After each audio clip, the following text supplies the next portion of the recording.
Can you hear me? The microphones are working. There we go. Week. What a reading. And it's been a really difficult discernment to bring this message today. We have this reading from Romans where Paul speaks about the body and the flesh and the Spirit of God. And it's quite challenging.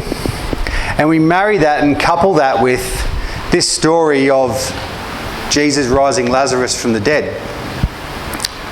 Then that sits within a broader context of Lent, where here we are in week 5. We're preparing.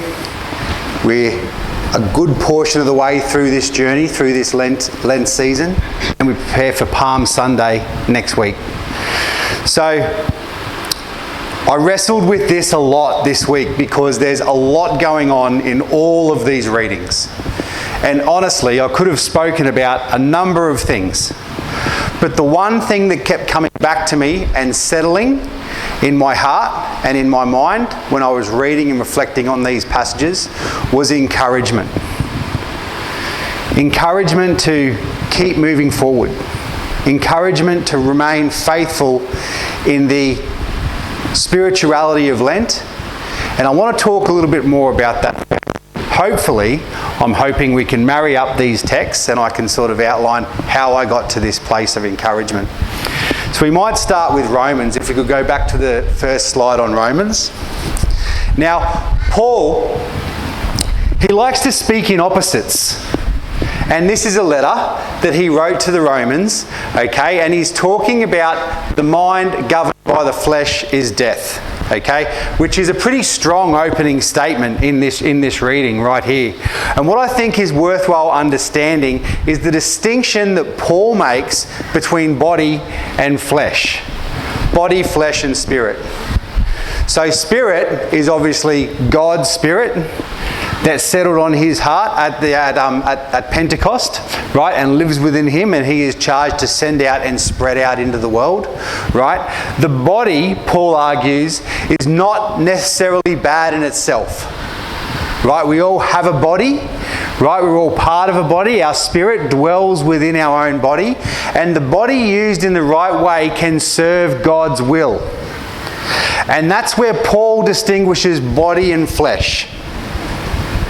Paul's position, Paul argues that when we use our body in the wrong way, in the wrong manner, right, we get that separation and we get where he calls in the flesh. So when Paul says the mind governed by the flesh is death, he's talking about how our actions, our choices and how we act and move in the world can create that distinction between body and flesh and can cause that separation from God. And that can be a difficult thing for us to wrestle with. But the mind governed by the Spirit is life and peace. There's that opposite duology that Paul speaks into. He's saying there, if we're governed not by of the temptations and the flesh and the sin of this world, but by the Spirit and the love and the guidance and trust of Lord, of Jesus, of Christ, and we can live and be a body in this world that stays true to that and honours that, we can live in the Spirit, and the Spirit is life and the Spirit is peace. Well, the fact that the Spirit is life and the Spirit is peace, and that the flesh is sin and the flesh is death, should really come of no surprise to us whatsoever.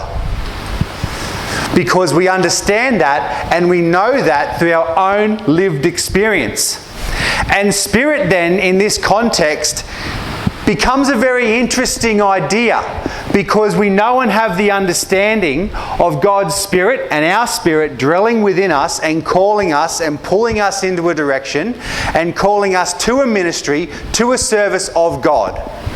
We also know and understand that with our own life, when we succumb, when we are drawn into temptation and when we fail God and we live in that sin of the flesh, we know the unrest that causes within us. So why do we use the term spirit? Theologically and biblically, you could say that that lies within God and the Spirit of God dwelling within us. Psychologically, we could argue that that Spirit is embodied. It's part of us. We live in the Spirit because the Spirit draws us to what is good, to what is right. Another way of saying that is the Spirit draws and pulls us to what serves us best. Whether that's supporting our family, supporting our community, showing up to work, applying our best in our trade and our craft and our skills to the betterment of society, to the betterment of our community. And we know that when we do that, we are living in the Spirit, we are unified. When we step out of that or drawn into the flesh or what's for this world or what's good of this world, we also know and understand how we wrestle with that. How that doesn't always sit well on our hearts. How maybe we've moved away from where we're being called to. So I like that term Spirit and how that's embodied within us. And the truth is, this is the really difficult thing, and this is the mystery about all of this, is it's so embodied within us that there's actually nothing we can do about it.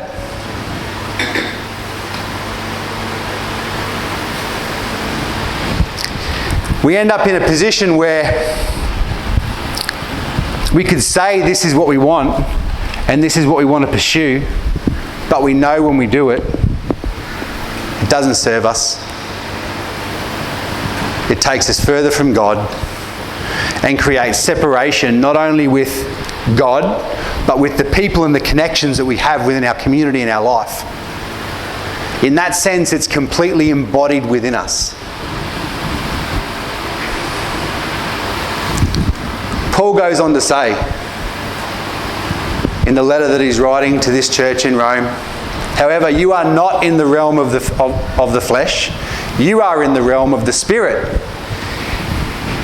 If indeed the Spirit of God lives within you, and we know where we are today that the Spirit of God is embodied within us. The drive to serve, support, love, communicate and embrace those around us and our community, to do good in what we do, restores us, revitalises us, lifts us up, gives us life. That's a known, embodied experience that we have. So we have that contrasting position presented to us from Paul. We want to then look at this in the context of what's happening with Lazarus. So if we could go back a couple of slides to the beginning of this. Here we go. And it's remarkable that this is actually outlaid within those first two sentences. Right? Now, a man named Lazarus was sick. He was from Bethany. To us, how we read that, interpret that in our world is we're talking about an individual in a place. We're saying, oh, that's Lazarus. Lazarus is from Bethany. But as we know, these details in the Bible don't just exist there for the sake of filling up a sentence. They mean something. And what they would have meant to the people in John's time when he wrote this, well, Lazarus means whom God helps. That's the Hebrew definition of Lazarus. And the definition of Bethany is house of affliction. So in the very first sentence, we have whom God helps is those who dwell in the house of affliction. That's the opening sentence of this story. It's remarkable. We then go on and we're introduced to some of the characters. We have Mary and we have Martha. And we're told here a distinction of Mary, that this is the Mary whose brother is Lazarus, who was sick, and the same one who poured the perfume on Jesus' hair. So this is not Mary, the mother of God. And we're told that they sent word out to Jesus that, Lord, he whom you love is dead. That's NRSV version. The NIV version is slightly different, but we'll work with it. That's the message that gets sent out to Jesus. And I think there's some things we need to explore and understand and connect with the past couple of weeks here. Okay? Last week we looked at the blind man who could see. Fritz spoke to us about how this blind man was representative of all of us. How we were born into this world spiritually blind, and it is through the love and faith of Christ that we begin to see, and our eyes are opened, and that is revealed to us. There's an element of repetition in the theme of this story because Lazarus is all of us. Lazarus is dead. We'll get to that a little bit later. So, Lord, he whom you love is dead. That could be anyone. That is in reference to all of us. And then we have Jesus' response if we go to the next one. This sickness will not end in death. No, it is for God's glory that God's Son may be glorified through it. Does that sound familiar from last week as well? The disciples asked Jesus, Lord, who sinned? This man's parents or this man? Why was he born blind? And Jesus' response to his disciples was, so that God could be glorified through this blindness. This message is repeated. It's the exact same message. This is an illness so that God's Son may be glorified through it. Now, the other interesting thing when we get this is that Jesus stayed for 2 days after receiving this message. And I want you to keep that in the back of your mind, because as this story goes on, it causes a little bit of confusion for Mary and for Martha. And what emerges out of that is a bit of frustration. We see at one stage, not within this reading, but in the verses in between, Mary calls out Jesus when he arrives back at Bethany and says, Lord, if you were here when I called you, my brother wouldn't be dead, as we heard in that reflection. There's a bit of anger, there's a bit of resentment, and we'll get to that right at the end. Now, the other thing that's interesting in where this sits is in chapter 10, and there's reference to it here by the disciples, when the disciples say, but Rabbi, a short while ago, the Jews there tried to stone you. Okay? So not too much long ago, in fact, the last time Jesus was in this town and he was working and performing miracles, the Pharisees and the Jewish leaders tried to have Jesus stoned to death. They tried to arrest him, he escaped, and they tried to stone him to death. So there's a question here, or a concern displayed from the disciples to go, we can't go back there. Just last week they were trying to kill us. And how does Jesus respond? If we go to the next one. Are there not 12 hours of daylight? Anyone who walks in the daytime will not stumble, for they see by this world's light. Again, we find ourselves right in the heart of what was happening last week with the blind man. In John chapter 9, verse 5, in our reading last week, Jesus said, well, in this reading they say, they see by the light of this world. Last week in John 9, chapter 9, verse 5, as long as I am in this world, I am the light of the world. So Jesus is telling his disciples when they protest and say, hey, we're scared to go back there, they tried to kill us. Jesus is directly saying to them, walk in the light with me. You know I am the light of this world, and if you walk by the light, you will not stumble. He's basically saying, come on lads, I've got your back. We've got some work to do there, so we have to go. Very encouraging. Now we go on this. Our friend Lazarus has fallen asleep. We've heard that term asleep, and how has sleep been used in the Bible historically, particularly in the Old Testament?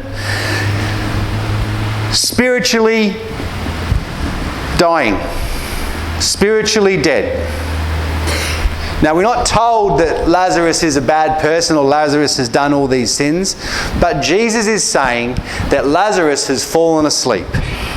Again, his disciples misunderstand this and they question and they say, but if he rests, won't he get better? So Jesus has to be a bit more direct with them, as he does sometimes, and says, I mean, he's dead, but we have to go back and visit him anyway. Okay?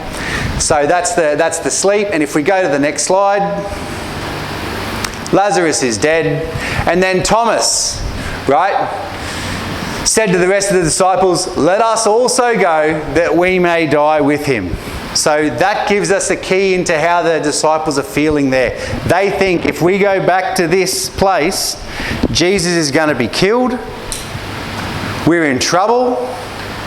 If we go back here, he's not heeding the warning that Jesus said before of those who walk in the daylight, those who walk in the light of this world, and that they should know that Jesus is the light of this world. Let us go there that we may die with him.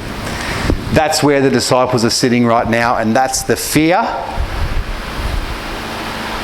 The fear of following Jesus, the fear of being with this man. If we go to the next part, we get the next part of the story, and Jesus rises Lazarus from the dead. So, pardon me. The couple of sections that were missed out in that text was mentioned in the reflections earlier, and that's where Mary is questioning Jesus and why Jesus didn't come immediately. And Jesus has some conversations with Mary, and Jesus also weeps for the death of Lazarus and mourns with Mary and Martha. Then they lead Jesus to the tomb of Lazarus, and here we are. And he came to the tomb, and Jesus said, take away the stone. And Martha protests again and says, Jesus, if we do this, there's going to be a bad smell. He's been dead 4 days. Again, these little details we need to know and understand at what they're talking about to the target audience of who John was writing for. In Jewish culture, right, the spirit stayed with the body for 3 days. On the third day, the spirit left the body. So that detail of this being here for 4 days is actually really important. It's actually telling to the audience and to the community of that time, Lazarus was dead. He wasn't asleep. He wasn't in a coma. He was dead. And then we see Jesus again rebukes, well, a little bit of a rebuke. Did I not tell you before that if you believe, you will see the glory of God? Lazarus' illness was so that God could be glorified. Mary protests, right? And Jesus calmly restores her and says, you got to believe, you got to have faith, you will see the glory of God. And if we go to the next slide. So they took away the stone. Jesus looked up and said, Father, I thank you that you have heard. I knew that you always hear me, but I said this for the benefit of the people standing here, that they may believe you sent me. And when he had said this, Jesus called in a loud voice, Lazarus, come out. And he rose from the dead and he came out.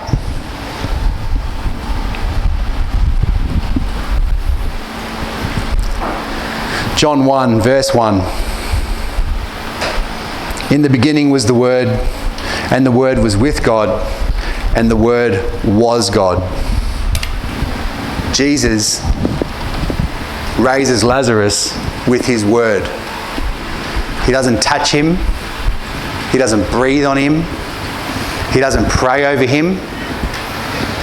With his words, he commands Lazarus back to life. Jesus restores life.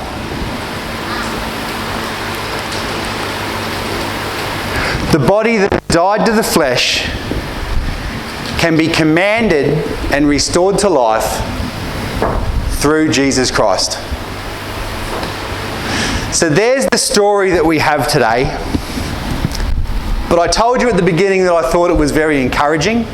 So I suppose I better follow through on that and talk to you about why this is so encouraging, or how I saw the encouragement.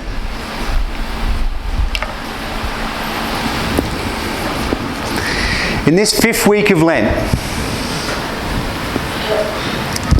maybe the promises or the commitments that we have tried to adhere to this Lenten period is getting a bit tough. Maybe it's a bit difficult. Maybe we're struggling. Maybe we're wrestling with a couple of those things.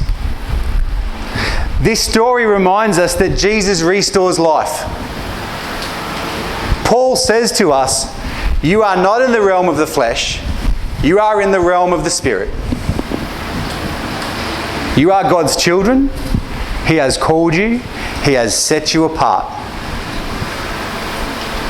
Stay the course. Continue the journey. You're reminded today that what is of this world and of the flesh does not serve you. Lean into what serves you. Lean into the Spirit. Lean into listening. Lean into praying. Lean into being willingly guided and pulled to what serves you. That's what this reading is about today. Seek to live in His Spirit that is embodied within us. Leave behind in this world the things that belong to this world. Those that are of the flesh. And continue to strive for the Spirit with us that guides us towards peace, towards courage, towards love, and towards justice. Even though as we get to this place in time, we might be struggling with a few of those things. And this is here to remind us and encourage us to stay the course, have faith, trust, love, be obedient. I told you at the start to keep in mind that Jesus waited 2 days after receiving that message. And that caused a bit of resentment and a bit of confusion. Lord, if you had only come when I called you, my brother would not be dead. God came, God challenged. Do you not believe? Trust me. Where I landed and got so encouraged this week was in those 2 days of waiting. Because it occurred to me that even though we might be struggling with things in our life, and even though we might be looking for something and struggling to find where God is, God always shows up on time. Even if we think He's 2 days late.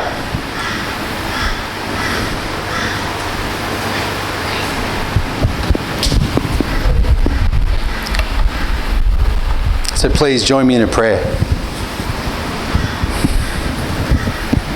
Lord, help us to trust. Help us to trust blindly. Help us to love without discrimination. And give our faith, Lord, the strength it needs to know that when your will and when your time has come, you will be right there with us in everything that we do. Help us, Lord, as we continue through Lent, and give us the strength and the courage to continue to show up and confront the challenges that we face. And we ask, Lord, that your Spirit comes into us and guides us, directs us, shows us the way forward,